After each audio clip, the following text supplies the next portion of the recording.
Welcome to Social Millennial Podcast. We out here. Gang. We made it another week. I'm so glad that y'all can be here with us. You feel me? That y'all could be here with me. Every minute counts that you share with us, and it is greatly appreciated. For those of y'all who are listening for the first time, this is the Social Millennial Podcast. Talk about some hot takes, cold takes, things that have been interesting me during the week. We hit news, pop culture stuff, sports sometimes. I really like combat sports. You know, we talk about it. We talk about it all. Advice, story times. You feel me? We just make it do. We just make it do what it do. We also have a video component. We are on YouTube for those of you listening. The Social Millennial Podcast. You can look us up. We're gonna be there if y'all want to enjoy my mug over here. We have merch. So please, merch. We very much so appreciate y'all supporting the podcast in all of the various forms. Please leave a review if you're listening to it. If you're watching it, please hit that like button, hit that subscribe button, hit that little bell icon so that y'all can get the notifications. And we are on social media at Social Millennial Pod, 1N. That's on Facebook and on Instagram. Now that that's out of the way, y'all, it's time to get to it. Now we have some things going on. I've been noticing, talking about the Biden administration, I've been noticing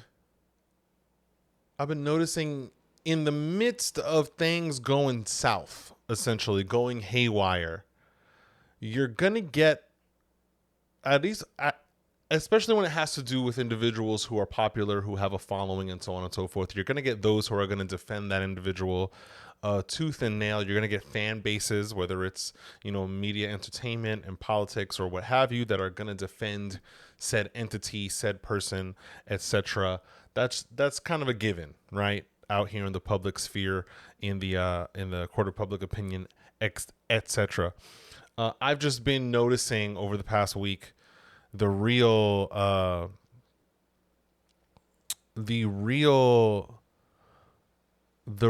support, or the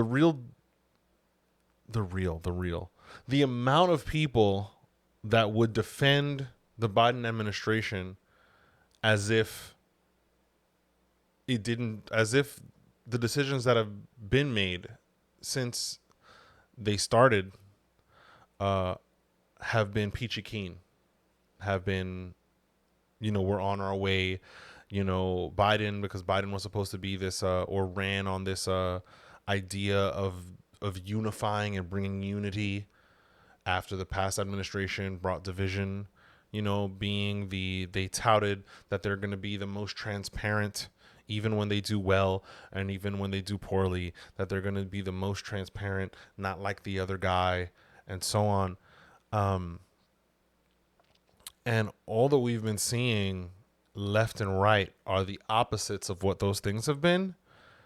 And like I said, I know that there are those individuals who believe on a person, in a person, who believe on a company, in a company, who believe in the celebrity and attached to the celebrity of the thing, that will defend it tooth and nail. It's just interesting the kinds of people that I'm seeing that are defending the things that are going on, defending or standing by President Biden, or at least the Biden administration. It's just so strange. When it's blatantly clear, it's to the point that it's getting more and more difficult for the media to kind of cover up for the Biden administration, because it's just so many gaffes, it's so many bad decisions, it's so many decisions that will serve to affect our country for many years to come. And not just affect our country and our unity as Americans and policies going on with the 50 states, but it will serve to affect the world. Our allies are now being affected. Whole sections of the world are like, I don't know if we really want to deal with the United States right now because of the Biden administration. Like, they're looking at us sideways now. And these are alliances that were forged back in the 1700s that are now like Wait, what? Huh? Why are y'all moving like that? Why are y'all acting like this? Why are y'all? This is strange. Um, it's very, very interesting. Very, very interesting. And being defended, these decisions are being defended by individuals who fancy themselves higher thinkers. You know, they're not necessarily the individuals who think of themselves by and large as the salt of the earth. For those of you who know what that statement means, they're higher thinkers. They're supposed to be evolved and enlightened minds, or at least they consider themselves that way. And then it's like, but you're saying that the administration made things better than the way it was. Not only are the polls not showing that, which you don't really need to trust the polls like that, um, but just you see what's happening. You see the immediate consequences of decisions that are being made. Uh, uh, uh, uh, Not listening to advisors, deciding to hide information. I just recently there was a commission for the administration to release the numbers on who was left behind in Afghanistan, and they're still not doing it.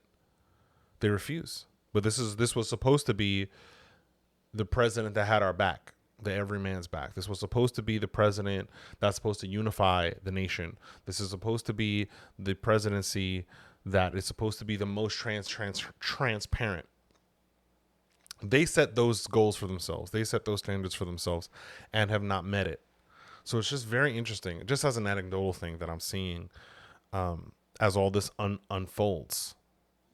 Because you have it on both sides. Like I said, there are people that it's a given. There's gonna be a set of people that are gonna support their favorite tooth and nail, no matter what, and really just omit logic, omit what's happening. It's strange to see it so widespread in this way. We saw it, and we continue to see it with the Republicans and are the past president. We see and we see it now. It hits me a certain way because of the marked difference. You feel me? Like, it's not that these are people that can be discounted as many have, as like, oh, these are just hicks who don't know better or they're not intelligent. These are individuals who are supposed to be in academia. These are individuals, like I said, who fancy themselves enlightened. And it's like, are you watching the same news feed that I'm watching? Regardless of whether we're both watching CNN, we could both be watching CNN and they cover the Afghanistan missteps, and you have a whole set of people that act like it doesn't exist. It's very interesting. Very interesting. But let's get to it. Let's get to it. So we've got, according to CNN, there was a thing going on, a deal that was supposed to be happening between France and Australia involving submarines, military equipment, submarines, conventionally fueled submarines that France was set to be contracted. I believe it was, that was set to be contracted by Australia, millions and millions of dollars, billions and billions of dollars. And it seems like the U.S.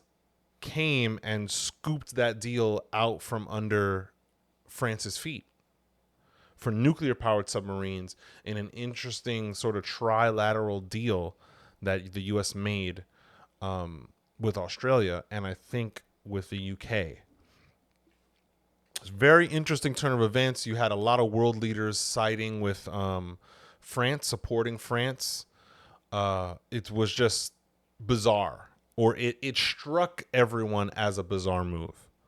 Because it just dropped. There was no talk of a deal happening. It just said, "Oh, this is what we're doing now. We're pivoting from France," and Australia signed the deal, and it was a done deal. I can imagine the French were tight because the United States are their ally. I can see how France could feel betrayed by the United States. And so this article, headline, this is Basin and World, EU official says, quote, something is broken with U.S. ties as sub-spat casts shadow over Biden's UN address. And yes, Biden addressed the UN. It was very softball-y. Like, he was talking about China but wouldn't name China directly. He was talking about Russia but wouldn't name Russia directly. It was very bizarre, in my opinion. Not direct, not strong, not a determined leader. It's just very weak. So that UN address happened, and then the deal broke. The news on the deal broke, and it's like, are you kidding me? So the article reads: tensions between European leaders and the White House over a skewered submarine deal threatened to overshadow President Joe Biden's address to the United States General Assembly, the United Nations General Assembly, on Tuesday, with one EU official saying, quote, something is broken in the transatlantic alliance. The French government has been seething since last week when Australia abandoned a huge deal to buy conventional submarines from France. Instead, the US and UK announced they would help Australia acquire nuclear-powered submarines as part of a new security pact called AUKUS. The acronym is AUKUS. The move has opened a new fissure in the Western alliance and sparked growing public criticism from other European officials. It's very interesting. Thierry Breton, the EU Commissioner for Internal Markets, said in an interview with CNN on Monday that, quote, something is broken between our relations in Europe and the US. Breton warned there was a, quote, growing feeling in Europe over past few weeks, and there had been a, quote, lack of trust and confidence between allies. He goes, quote, I'm here again to make sure that we rebuild this partnership, even if in some areas we may need to pause and reset it, he added. France reacted with fury to news of the new pact on Thursday and that Australia was abandoning its $65 billion deal to buy French-built, conventionally powered submarines. In the wake of the deal, France recalled its ambassadors from Washington and Canberra and asked the EU to reconsider Australia's bid for a free trade deal with the bloc. The article goes on. While Biden has asked for talks with French President Emmanuel Macron in an attempt to smooth relations, Australian Prime Minister Scott Morrison said Tuesday he would not speak with Macron during the UN this week. I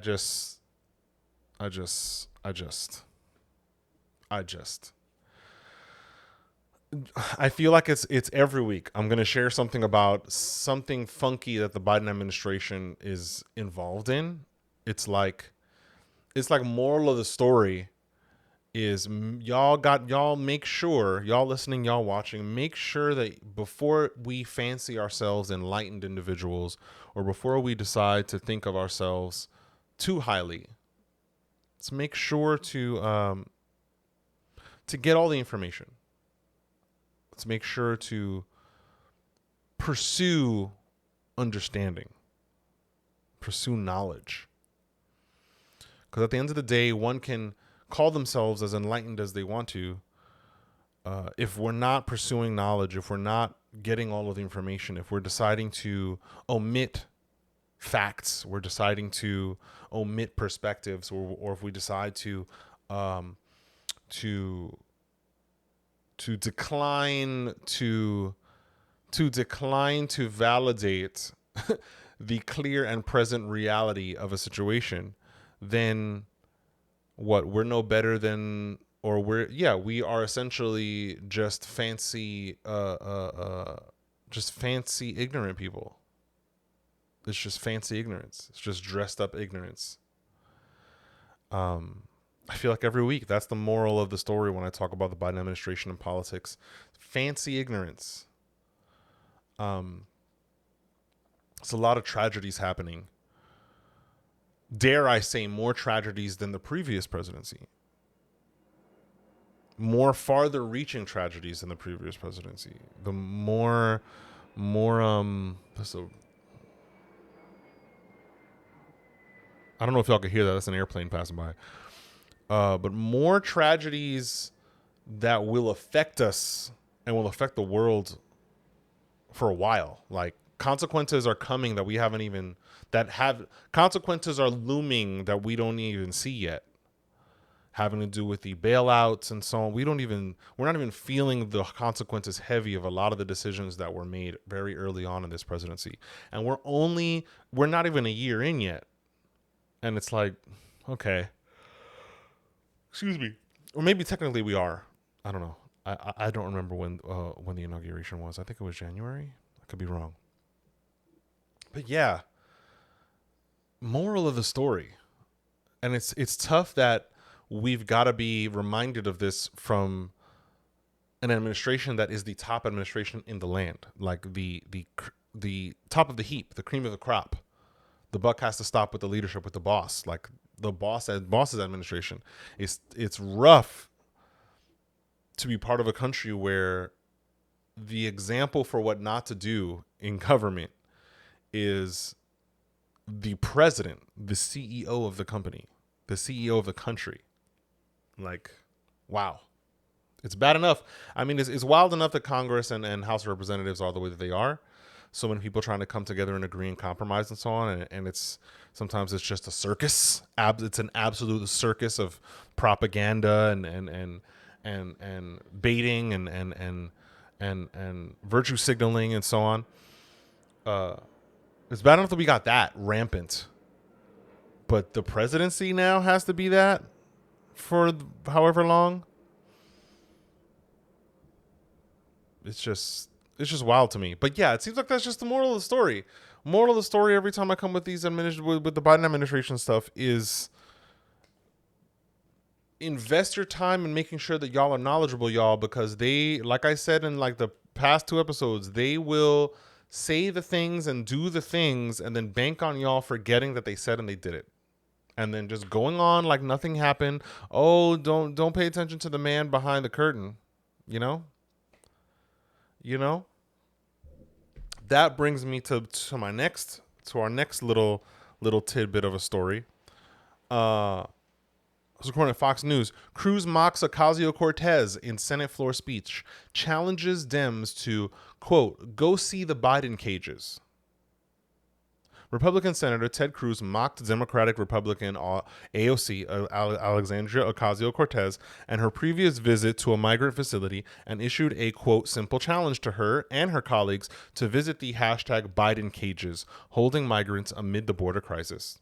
Quote, Mr. President, every Democrat who stood up and lamented kids in cages in the House of Representatives, Representative Ocasio-Cortez, has a famous photo of her grasping her head by the kids in cages. Cruz said as he imitated the photo, quote, well, I'm going to give a simple challenge for Representative Ocasio-Cortez and for every Democrat in this body. Go see the Biden cages with your own eyes, unquote.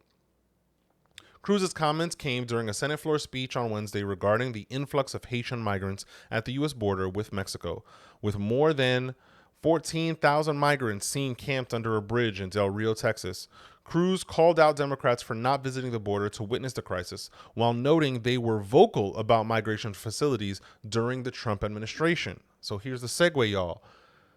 Stay knowledgeable, because this administration seems to be running that game or trying to run that game with every decision that they make. We're going to make the decision whether it's illegal or it's not, whether it's constitutional or it's not, whether it violates your human rights or not. We're going to just do it, and, they'll just come after us later, and that's okay. Or we're going to do it and it's okay. They'll be upset, and then in a week, the Dems of all of our Democrat party constituents are just going to forget about it, or they're going to act like it didn't happen. The media's going to act like it didn't happen. Everybody's going to forget. Everybody's going to keep trying to cling to the decision that they made in voting this administration into office, voting Biden in, and Kamala in. People don't want to admit that they're wrong, let alone that maybe they affected a change that was so wrong that it's hurting a whole nation of people and multiple nations of people abroad. People already don't want to admit that they're wrong. Imagine something like this.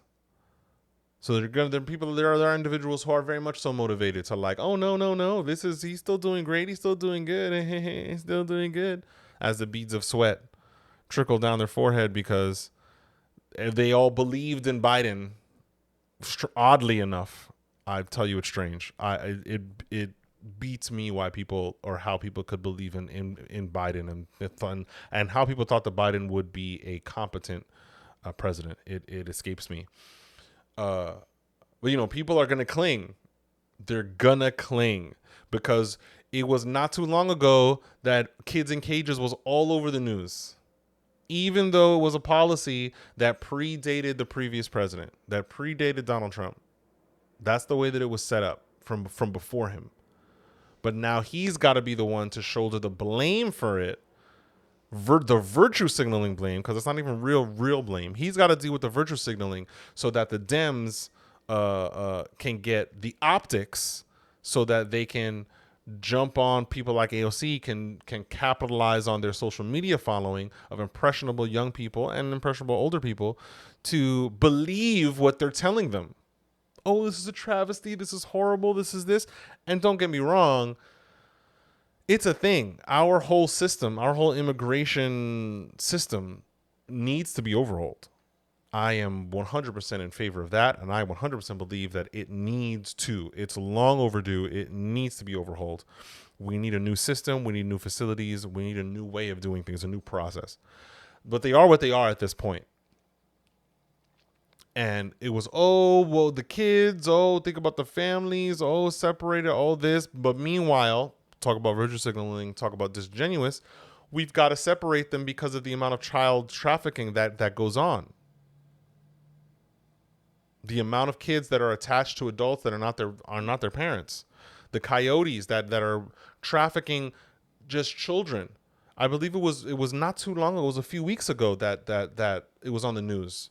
Finding caravans and trucks of kids that are piled up. The bodies are piled up on each other. Carts of bodies just piled on each other of kids that are sedated and drugged and asleep, one on top of the other. Traffickers bringing them into the country. So we have to separate them. We have to give the time to go to question both sides. We've got to give the time to inquire and fact find about who belongs to who. So there are necessary evils in order to serve a greater good, and it's tough and it's hard to swallow. I'm hoping that we come up with a better solution at some point. But anyway, segue is they were flipping out in the media about kids in cages and about the immigration policy. And now we've got an unprecedented amount of individuals trying to come over the border, caravans. We've never seen this before, ever. We've never seen these numbers before. But now is radio silence on the kids in cages, on the facilities. Silence. Biden wouldn't even go to the border. You remember that long stint? He wouldn't even go to the border. Kamala wouldn't even go to the border. And then she went to Guatemala. It's like, but we have all of these border issues. Why aren't y'all visiting? Why aren't y'all seeing what's going down? Mr. Cruz is going to get into it.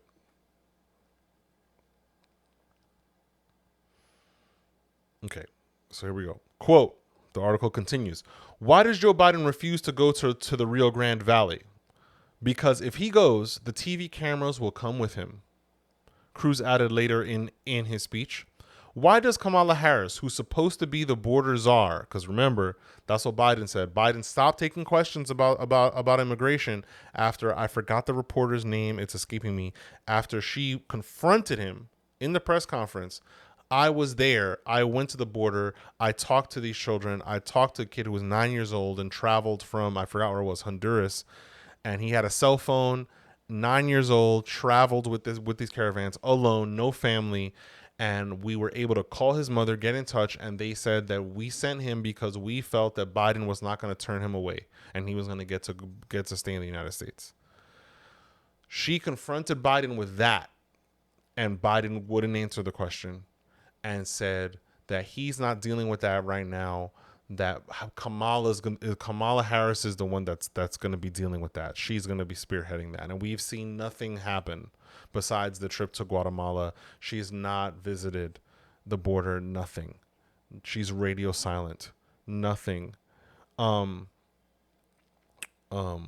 Why does Kamala Harris, who's supposed to be the border czar, she's supposed to be in charge of this? Why won't she go to the Rio Grande Valley? Because if she went, the TV cameras would come and would show the Biden cages.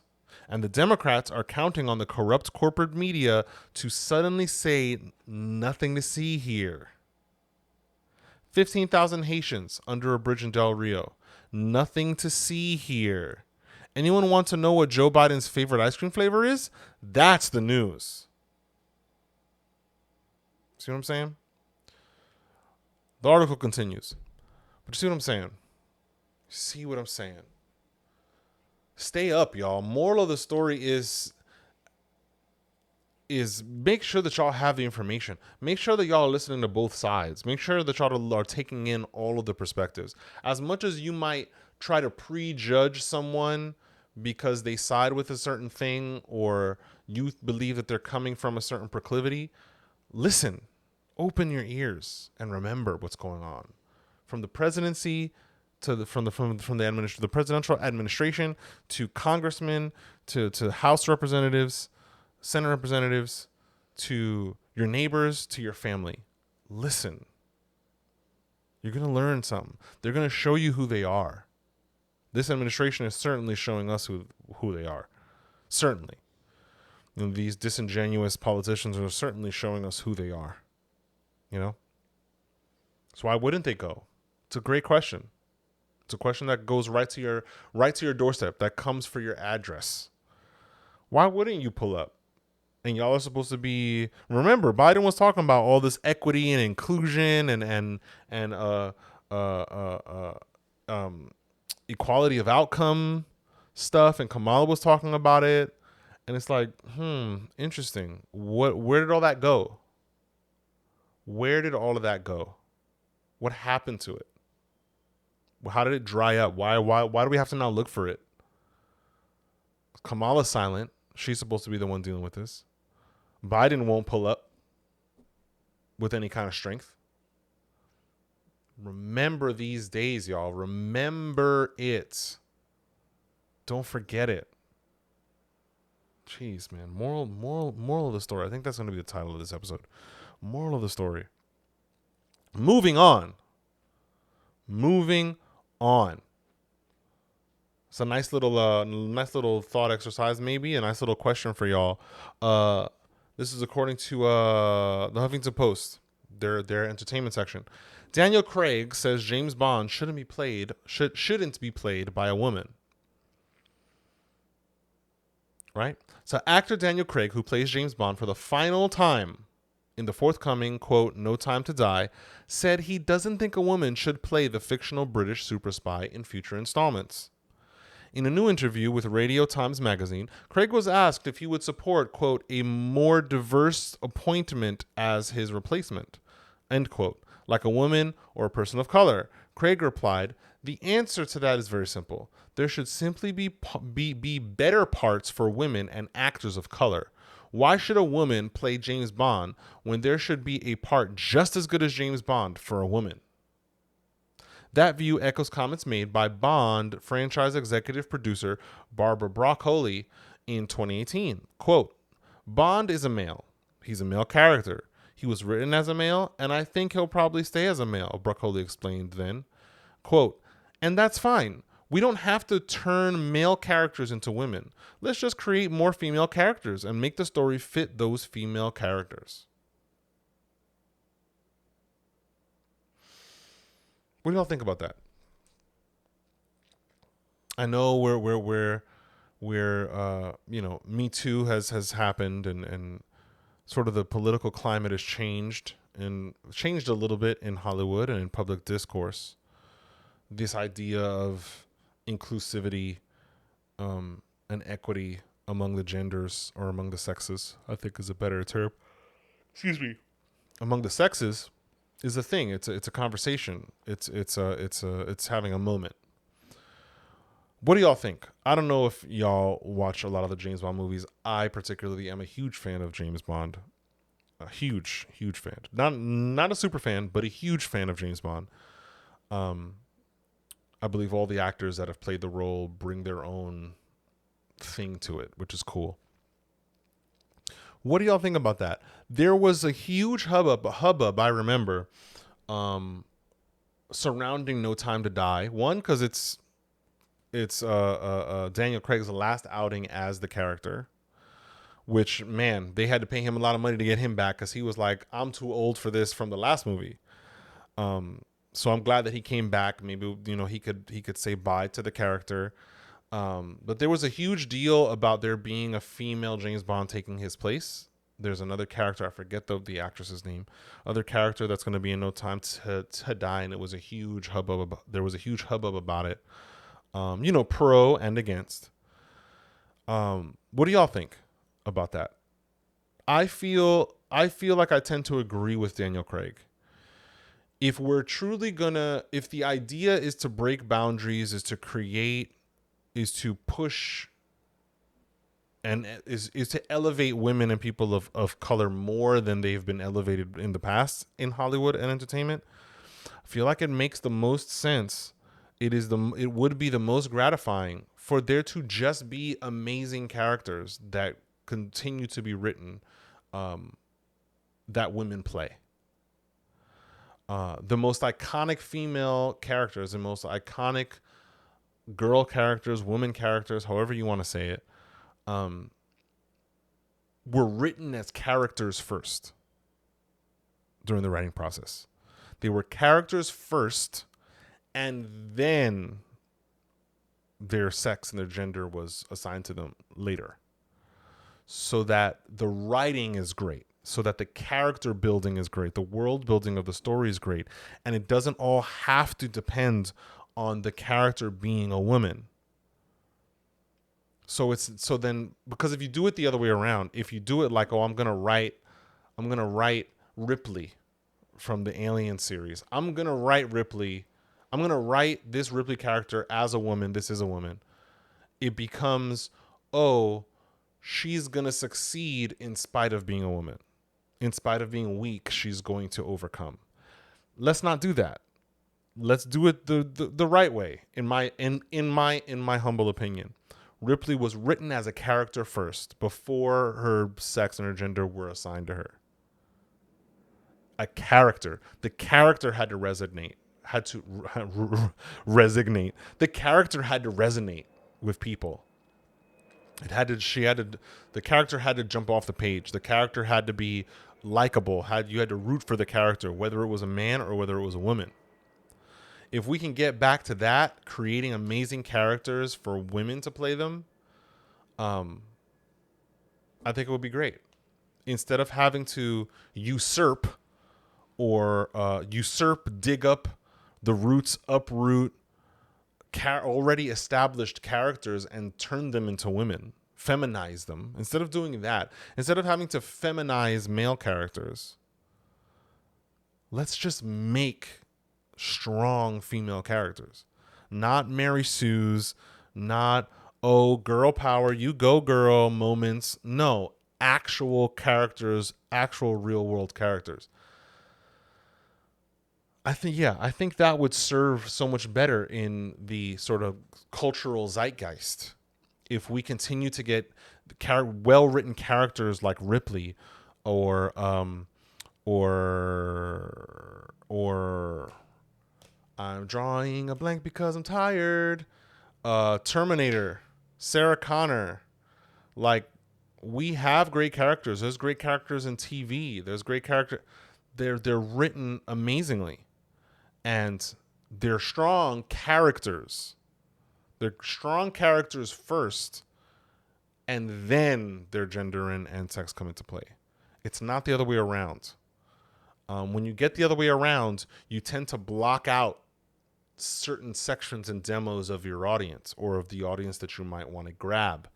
When you write it as a character first, you're writing to appeal to people regardless of what their sex and their gender is. You can jump onto the underdog story. You can jump onto, someone trying to fight for their life and depending on their wits to try to make it out, and eventually overcoming. You can relate to that whether you're a man or whether you're a woman. Then you put the sex and the gender on it. So then you don't block out, you don't make it about the sex and the gender. Because when you do that, you block out demographics. Now this has to be a character that's for the women, or this has to be a character that's for the men. Nah. So yeah, I tend to agree with Daniel Craig. What do y'all think though? Do y'all think it should be that way? Do y'all think we should just be writing female characters and start with, okay, this is women, hear me roar. Now, what happens around the woman? Or should it be the other way around? Do we write good characters that we can gravitate towards, that we can identify with, regardless of whether they're male or female? Let me know in the comments. We're available, of course. Let me know in the comments. We're available, y'all, and that is our show. Badoom bow, badoom bow. Moral of the story, y'all. Get the information. Listen to new perspectives. Be out in this world. There are billions of people.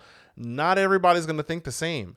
Even individuals that you have already, like I said, you've already prejudged them and understand that they're part of certain proclivities. So you already feel like or understand that you have a beat on who they're going to be. Nah, people are people with different lives, different understandings, different levels of dedication to different things, and you owe it to yourself to treat your fellow man, your neighbors, in kind in that way. So you'll always be open to hearing the new perspectives, to listening to different perspectives, to listening to different life stories. Let that be a thing that you try to practice this week and every other week. Because at the end of the day, you will become the thing that you hate if you decide to be the thing. You know, it gets thrown around from people who fancy themselves as enlightened. Oh, these hicks. Oh, this, that. Oh, these people. Oh, they're not smart. Oh, they're not this. So they don't know any better. But then if you're acting just as ignorant as the thing that you hate, you're the same thing. How about we not do that? How about we pursue knowledge, we pursue understanding, we pursue wisdom, we open our ears more, and we try to remember the things that happen in the most objective reality that we could possibly get a beat on. Let that be let that be the advice, y'all. Just try to remember, try to be mindful, try to be conscientious in that way. You'll find that it will only benefit you. It will not hinder you. It will not hold you back. It will absolutely not hold you back. And for some, it will broaden the horizon. It will take what some perceive to be a reality that was closed in like this, and it will blow it up. So yeah, take that, hold that. My recommendation for this week, etc. Y'all look up the Orville. It is a show. It is a show that is like Star Trek, same kind of deal.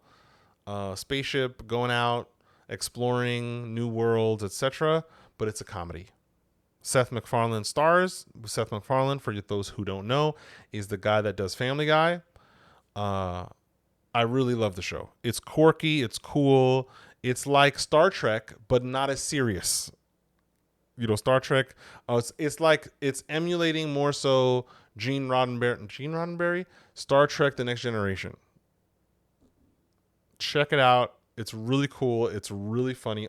Unexpectedly funny. It's meant to be a comedy, but it's funny in the most unexpected places.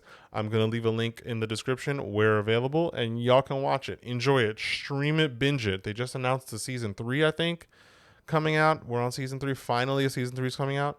It's going to be amazing, y'all. Please watch it. It's fire. I don't get any kickback from any sponsorships or anything like that for this. So check it out. Thank y'all so much for spending this time with us. Every minute counts.